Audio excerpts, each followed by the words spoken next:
नरेंद्र मोदी, अमित शाह और योगी, बाकी सभी सेंट्रल मिनिस्टर्स, ये सबके सब बंगाल इलेक्शन के लिए क्या पागल हो गए थे क्या? सबके सब बंगाल में जाके बैठ गए, पूरे भारत को भूल गए। मतलब बंगाल के सत्ता को हथियाने का ऐसा क्या लालच था इनको कि वो पगला गए बिल्कुल? ये सवाल बार बार लोग मुझसे पूछते हैं और मेरी इच्छा करती है उनको मैं करारा जवाब दूं एक बार। बहुत दिनों से मैं सोच रहा था कि इस मुद्दे पे वीडियो बनाऊंगा, इस मुद्दे पे बात करूंगा, पर बात कर नहीं रहा था या कर नहीं पा रहा था। कुछ तबीयत मान लो, कुछ फैमिली इश्यूज मान लो, ऐसे चल रहे थे जीवन में कि कर नहीं पाया। पर आज महाराणा प्रताप की जयंती पर मैं आपको कुछ समझाना चाहूँगा। जो बार बार आप लोग ये सवाल उठाते हो कि पूरा का पूरा सेंट्रल गवर्नमेंट, पूरी की पूरी मोदी सरकार क्यों बंगाल के लिए पागल हो चली थी, तो अरे भाई, आपने वोट भी तो इसी कारण से दिया था। आपने मोदी जी को वोट क्यों दिया था? राष्ट्रवाद के लिए, आतंकवाद के खिलाफ, अलगाववाद के खिलाफ, घुसपैठियों के खिलाफ। यही तो कारण थे मोदी जी को वोट देने के। तो यही तो काम कर रहे हैं भाई। सवाल उठाते हो, अरे बंगाल का ऐसा क्या लालच? अरे भाई, बंगाल का क्या लालच? क्या नरेंद्र मोदी बंगाल का मुख्यमंत्री बनना चाहता है? क्या अमित शाह जो देश का गृह मंत्री है उसको बंगाल का मुख्यमंत्री बनना है? क्या योगी आदित्यनाथ जो देश के सबसे बड़े राज्य का मुख्यमंत्री है उसको बंगाल का मुख्यमंत्री बनना है? योगी आदित्यनाथ तो वैसे शायद भविष्य का हमारा प्रधानमंत्री भी है। तो कोई भी सेंट्रल लेवल का मिनिस्टर बंगाल का मुख्यमंत्री बनना नहीं चाहता था। निजी स्वार्थ तो नहीं था उनका। ना ही बंगाल 2024 का गारंटी कार्ड था कि आप जीत जाओ 2024 में आपकी सरकार होगी। वो तो वैसे भी बनेगी। इससे पहले भी राजस्थान, बंगाल में भाजपा नहीं थी और सरकार तो बनी रही है और वोट बैंक बढ़ रहा है बीजेपी का। तो बीजेपी के लिए बंगाल इतना इंपॉर्टेंट क्यों था? समझने की कोशिश करो। सवाल उठाने से पहले समझो बात को कि हमारे यहां पे आतंकवाद का, घुसपैठियों का दो एंट्री गेट है। एक एंट्री गेट है जम्मू एंड कश्मीर, दूसरा सबसे बड़ा एंट्री गेट है बंगाल। जम्मू एंड कश्मीर पर ताला मार दिए पिछले साल ही, 2 साल हो गए, मतलब ताला मार दिया, सब कुछ बंद कर गुरा के। अब बचा बंगाल। तो सारा का सारा सेंट्रल मिनिस्ट्री बंगाल में इसलिए बैठा था क्योंकि बंगाल सबसे बड़ा एंट्री गेट है जहां से रोहिंग्या, जहां से बांग्लादेशी घुसपैठिए भारत में आते हैं, उनको रोकना बहुत जरूरी है। सर वो तो बीएसएफ रोकेगी। अरे भाई, बीएसएफ पूरी बॉर्डर को सीज कर सकता है क्या? इतना मिलिट्री फोर्स है क्या? कहीं से भी चोर रास्ता निकाल के आ जाते हैं, थोड़ा बहुत करप्शन भी होता है, सब चीजें होती है, अंदर आ जाते हैं।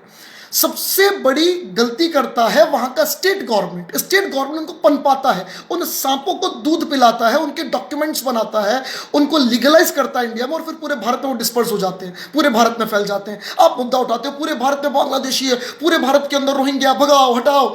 अरे तो भगाओ हटाओ तो पहले एंट्री गेट तो बंद करना पड़ेगा ना।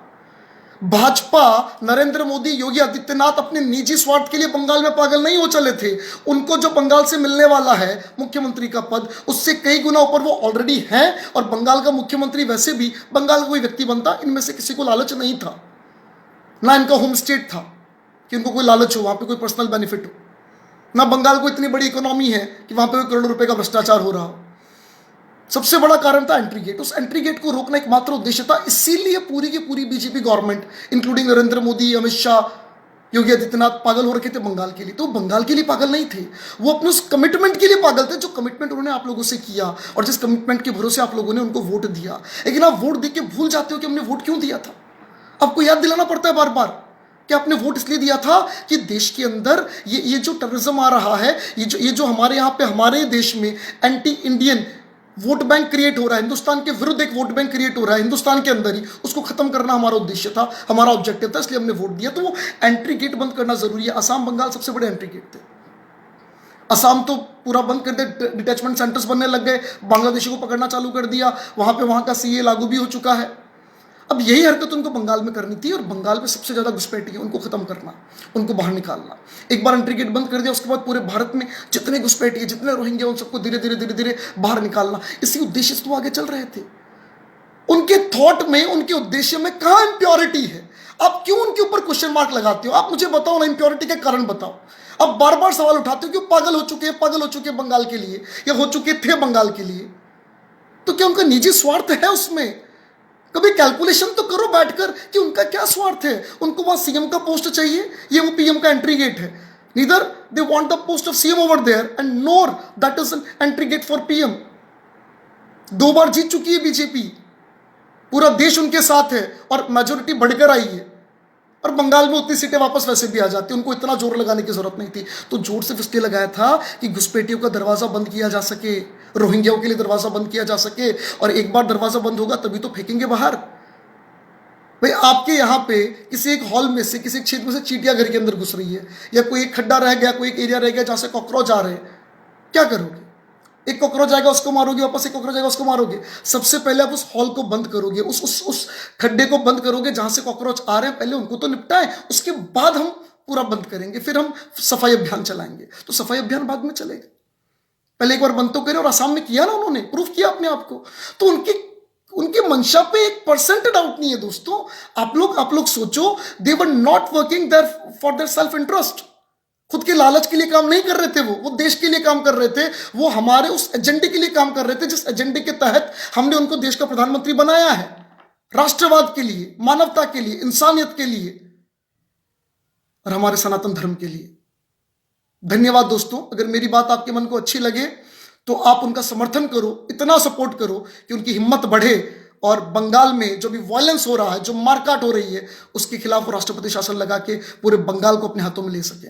और मैं आपको बता दूं, ये जो बंगाल का वायलेंस है ना, it is similar to the early violence in Jammu Kashmir, और जो फाइनली 1990 में ब्लास्ट हो गया था और सब हिंदुओं को, सब कश्मीरी पंडितों को वहां से भागना पड़ा था। ये स्थिति वापस बंगाल की होगी। बंगाल को अगला कश्मीर बनाने से रोकने के लिए पागल हो गए थे अमित शाह, नरेंद्र मोदी, योगी आदित्यनाथ। क्यों पागल हो गए थे? क्यों पागल हो गए थे? हर व्यक्ति मुझे मिलता है एक ही सवाल पूछता है, आप तो बीजेपी के समर्थक, आप बताओ ना क्यों पागल हो गए वो बंगाल के लिए?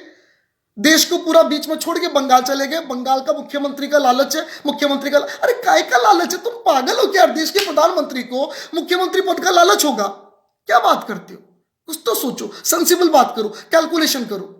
तो उनको सिर्फ एक ही लालच था, सनातन धर्म को बचाना, एक ही लालच था अपने राष्ट्र को बचाना, एक ही लालच था जो एंट्री गेट है रोहिंग्याओं के लिए, घुसपैठियों के लिए, उस एंट्री गेट को बंद करना एक ही लालच था।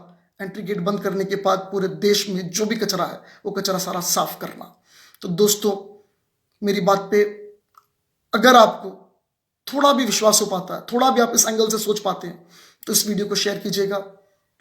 Thank you. जय हिंद, जय भारत।